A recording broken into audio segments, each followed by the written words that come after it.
12월 27일 맥주인 성경읽기 역대하 32장, 스가랴 14장, 요한복음 17장, 요한계시록 18장입니다. 새벽에는 역대 32장 말씀 우리 함께 보고 기도하겠습니다.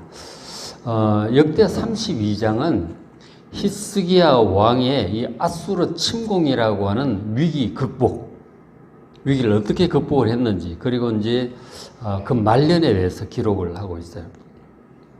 동일한 이 내용, 아수르 침공과 말년에 관한 내용이 열왕기하 18장에서 20장까지, 그리고 이사야 36장부터 39장에도 자세히 기록이 되어 있어요. 그러니까 이 동일한 내용이 아수르 침공 위기 극복이라고 하는 동일한 내용이 3번이나 기록되었다는 것은 그만큼 중요하다는 얘기예요. 물론 내용이 각각은 이제 조금씩 다르지만 같이 비교해서 보면 좋죠.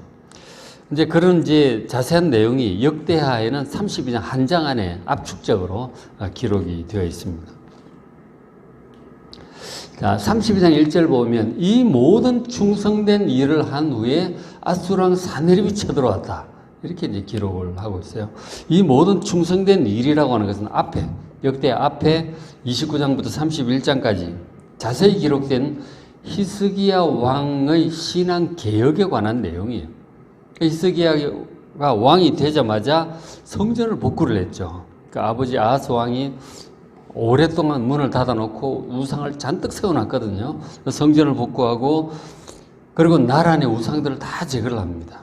그리고 유월절을 정말 하나님의 말씀대로 제대로 준행을 해요. 그리고 성직자 제도, 제사장과 레위인 제도를 정비를 이렇게 했어요. 그런 신앙 개혁들입니다. 이런 충성된 일, 이런 일을 했음에도 불구하고 나라에 엄청난 위기가 닥쳐왔어요.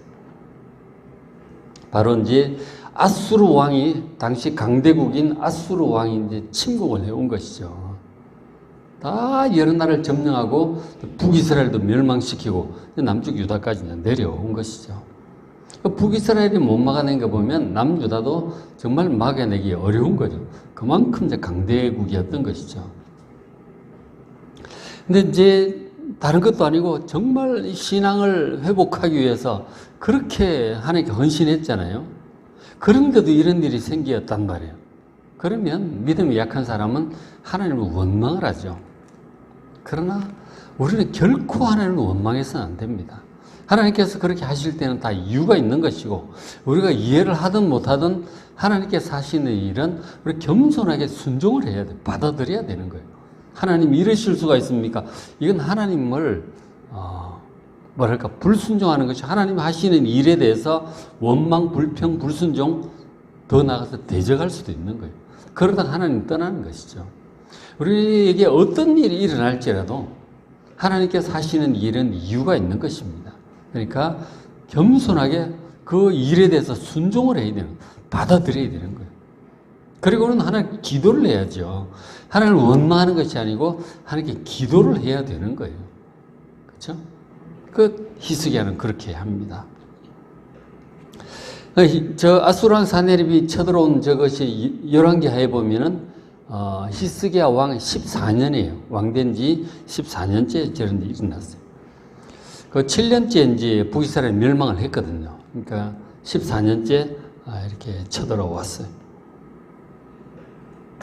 열왕기에 보면은 이제 쳐들어왔을 때 먼저 그들이 많은 은과 금을 요구를 합니다.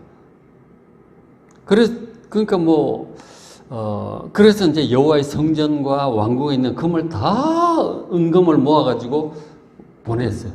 근데 소용없습니다. 그거는 핑계일 거죠. 못 낼 테니까 침공하겠다. 거의 그런 뜻이었던 것 같아요. 전혀 물러갈 생각이 없어요. 금과 은을 줘도 소용없어. 그래서 이제 히스기야 왕이 신하들과 의논하고 대처를 하는 것이죠. 그 대처하는 내용이 이 역대하 32장에 자세히 나와 있어요. 앞에 열왕기나 이사야에서는 없는 내용이에요. 보시면은 사네립이 쳐들어와서 견고한 진을 치고 이제 점령하려고 한 거죠.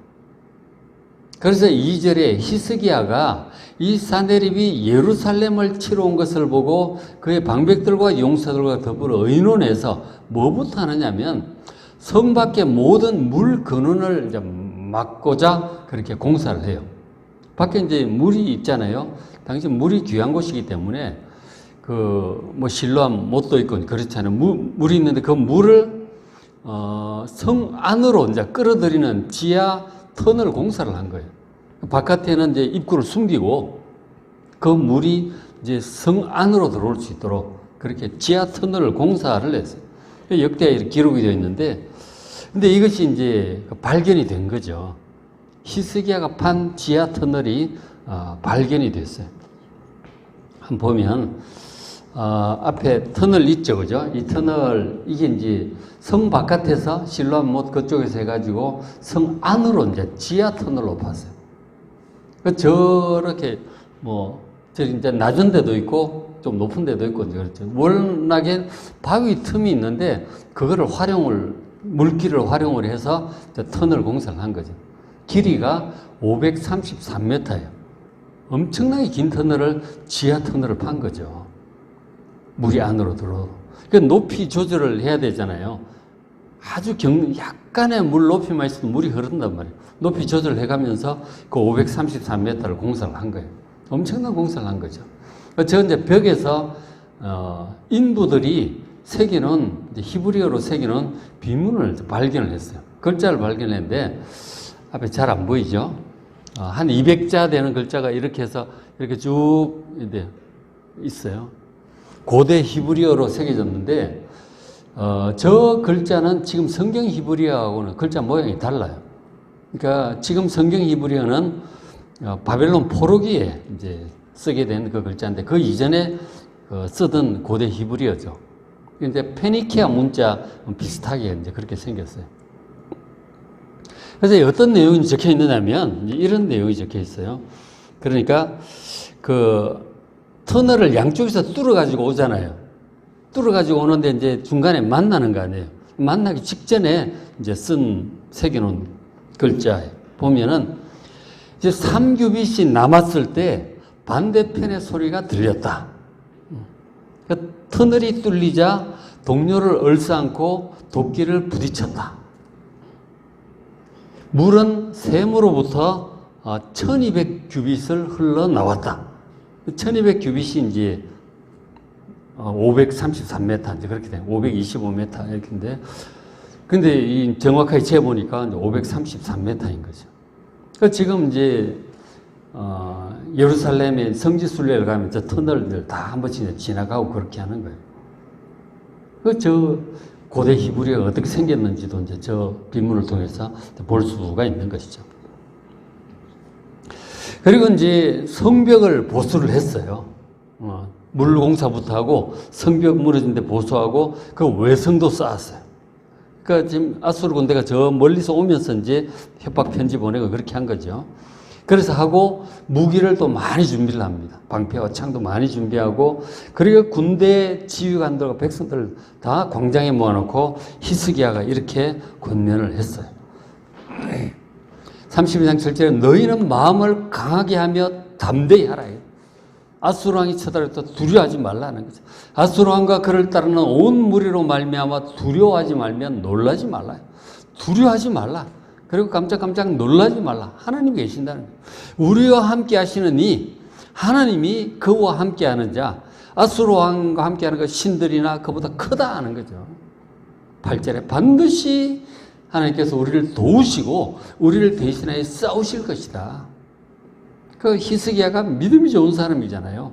하나님을 의지하는 마음으로 믿음의 말로 백성들을 간곡히 권면을 하는 거예요. 그 백성들이 유다 왕 히스기야의 말로 말미암아 안심하니라.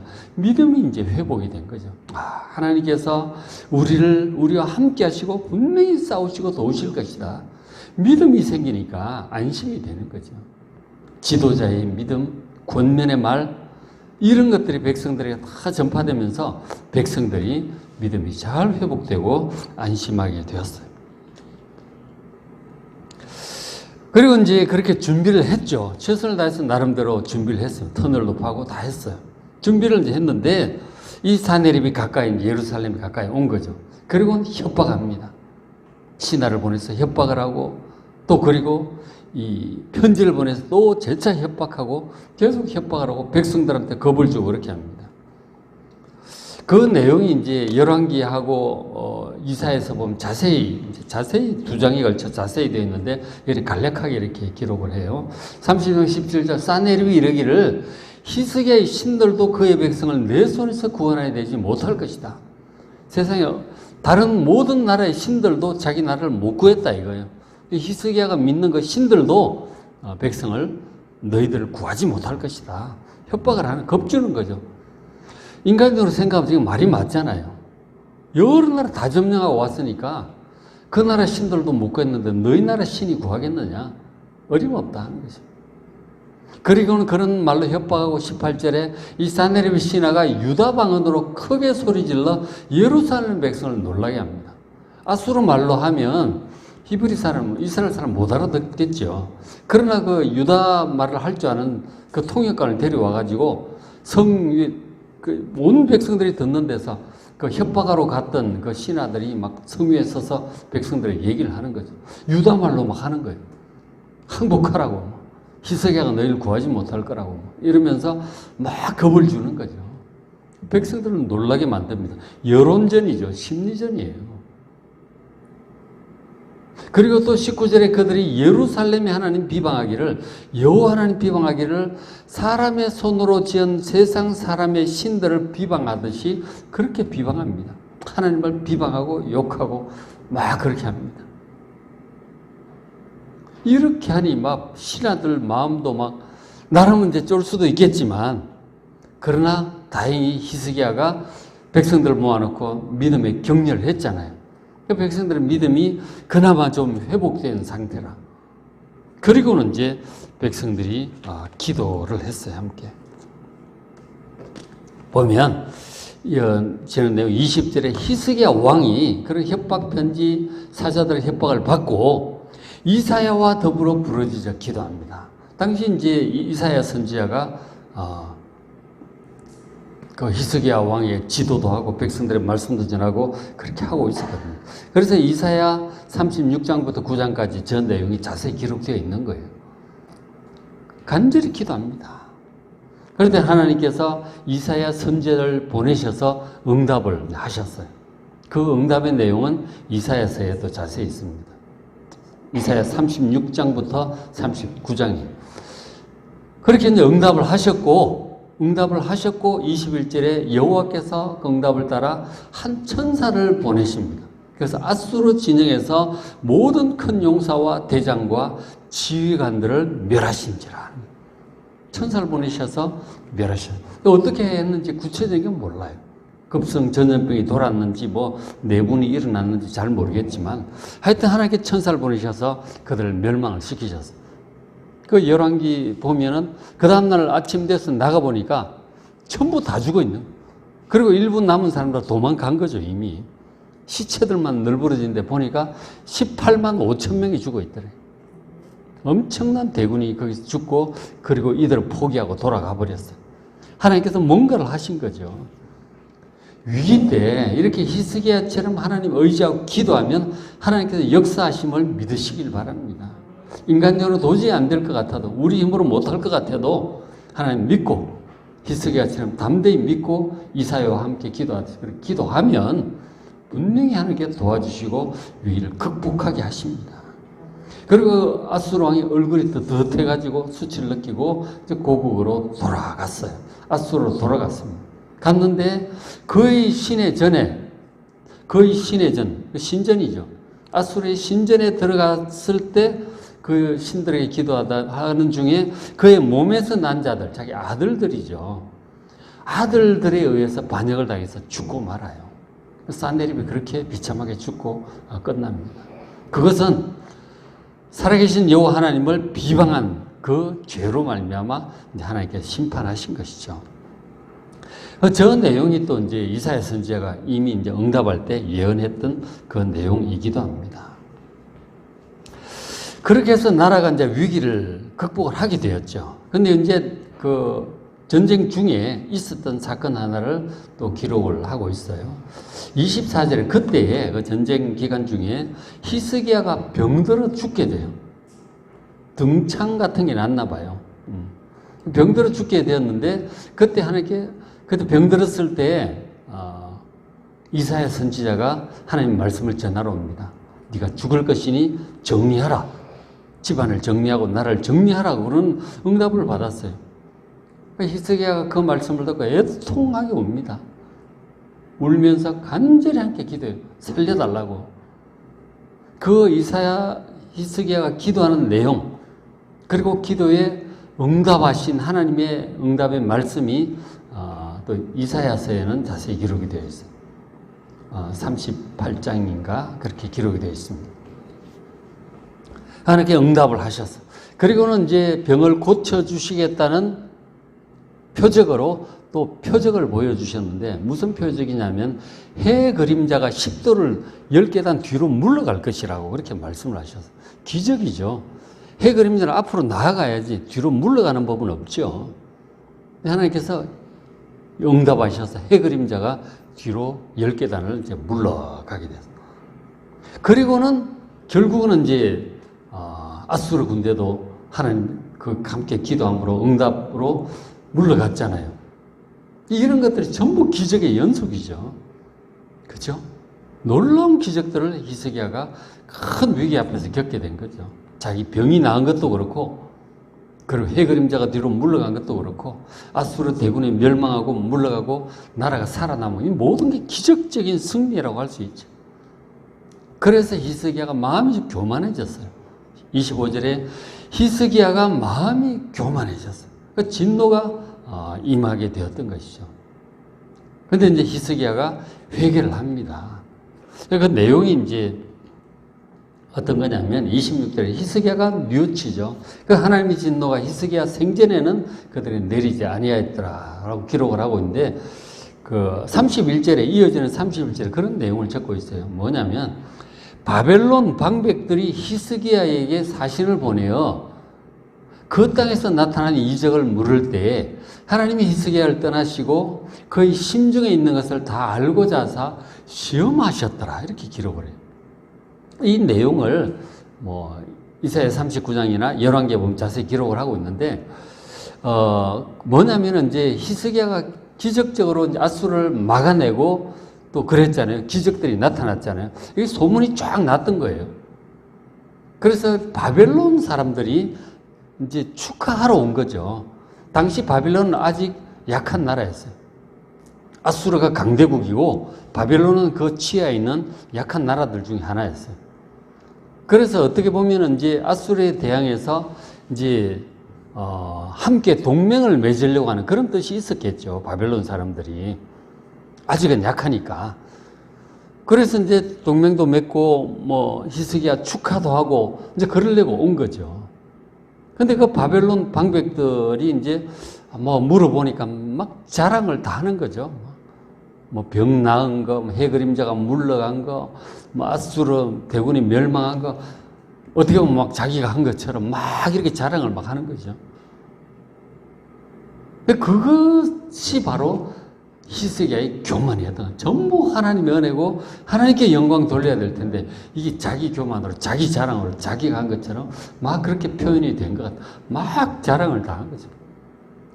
자기가 준비한 거, 무기 다 보여주는 거죠. 막 이런 것들. 이런 교만이 이제 결국은 하나님의 진노를 입게 된 거죠. 바로 그런 내용을 얘기하고 있습니다. 하나님께서 그 심중에 있는 것을 알고자 하사 시험하시는 그런 의미에서 바벨론 방백이 또 오기도 한 거죠. 우리가 정말 하나님의 크신 은혜를 입고 승리를 했을 때, 기적을 경험했을 때 정말 입을 좀 다물고 겸손해야 돼. 막 떠벌리고 자랑하고 그러면 곤란하다 하는 거죠. 이건 내가 뭔가 열심히 기도했고 내가 열심히 잘해가지고 된 것처럼 그래 갖고는 안 되는 거죠. 정말 하나님의 은혜임을 알고 겸손하게 우리가 간증을 한다고 하면 정말 필요할 때 정말 조심스럽게 해야지 막 자랑하듯이 그러면 안 된다 하는 거죠. 이 세계가 이제 그런 일들이 있었던 것이죠. 하나님께서 진노하셨는데, 그래서 이제 이사야 선지자를 통해서 하나님께서 그렇게 말씀을 하세요. 결국 그 교만으로 말미암아 우리 나라는 그 바벨론에 의해서 멸망하게 될 것이라고 예언을 합니다. 이사야가. 지금은 약한 그 나라, 축하하러 온 그 나라인데 그 나라에서 멸망할 거라고 하는 그런 예언을 이사야 선지자가 해요. 그 이사야서 39장에 이제 그런 내용이 나오죠. 그래서 참 우리가 하나님의 은혜 앞에 정말 감사하고 겸손하시길 바랍니다. 내가 한 것처럼 막 그렇게 자랑하고 그러면은 곤란하다는 것이죠.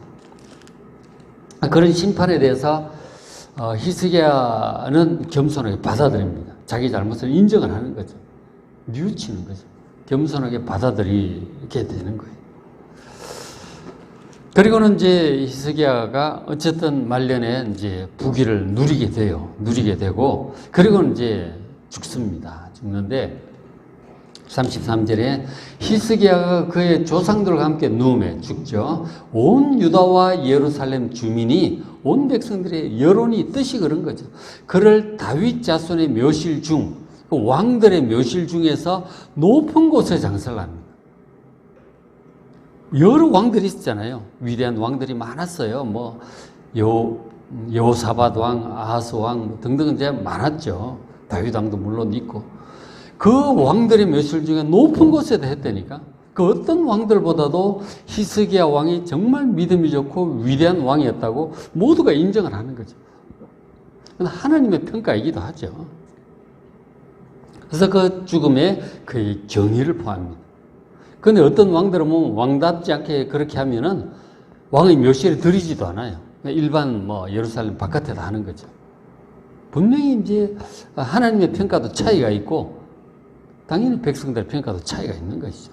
히스기야 왕이 가장 믿음 좋은 위대한 왕들 중에 하나였어요. 물론 그 교만한 그런 흠과 티가 있었지만 전체적으로 볼 때는 가장 믿음 좋고 위대한 왕들 중에 한 사람이었던 것이죠. 그리고 이제 그의 아들 므낫세가 그 다음 왕이 됩니다. 므낫세 왕 얘기는 또 내일 또 보시면 되겠죠. 그래서 이제 오늘 이 말씀대로 정말 히스기야의 믿음을 우리는 본받아야 돼요. 그렇죠? 성전을 회복하고 예배를 회복하고 우상들 제거하고 그리고 위기가 닥쳐왔을 때 하나님을 원망하기보다 하나님께 기도하는 거죠. 믿음으로 나라의 위기를 잘 극복한 그 히스기야 왕의 신앙을 본받도록 기도하는 이 새벽 되시길 바랍니다. 자, 오늘 며칠 성경 읽기 역대하 32장, 스가랴 14장, 요한복음 17장, 요한계시록 18장 말씀 잘 읽으시고 은혜 많이 받으시기 바랍니다.